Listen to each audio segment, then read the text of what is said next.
Hello माय YouTube family, तुमच्या सगळ्यांना गुढीपाडव्याच्या हार्दिक शुभेच्छा. हा आमचा पचडा इथं रेडी झालेला आहे. आम्ही पचडा म्हणतो, तुम्ही काय म्हणता कमेंट करा.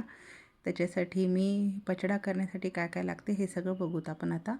ह्याच्यासाठी मी घेतलेलं आहे लिंबाच्या झाडाला जे फुलं होतात ना, त्याला चांगलं पाकळ्या काढून चांगलं स्वच्छ धुवून ठेवून घेतले. इथं दिसते तुम्हाला. त्याच्यानंतर काजूचे काप घेतले, टरबूजचे काप घेतलेत, खरबूजचे, पंपकिन सीड्स, खोबरा, बदाम, खसखस आणि कैरीचं खिसून घेतलेलं आहे. कैरी चांगलं. आणि जे खाली भांड्यात पाणी बघतात ते आहे चिंच आणि गुळाचं पाणी आहे. इथं चना डाळ म्हणा तुम्ही, फुटाणे म्हणा, ते घालतो. त्याच्यानंतर चिंच आणि गुळाला चांगलं चोळून त्याचं पाणी काढून घ्यायचं. नवीन गुळ आणि नवीन चिंच घ्यायचं.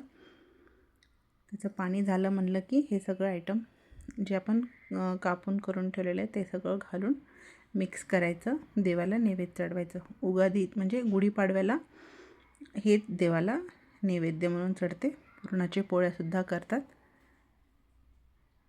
ह्याच्यासाठी मी इथं जवळजवळ 1 मोठी वाटी चिंच घेतले आणि 2 मोठ्या वाट्या गूळ घेतले.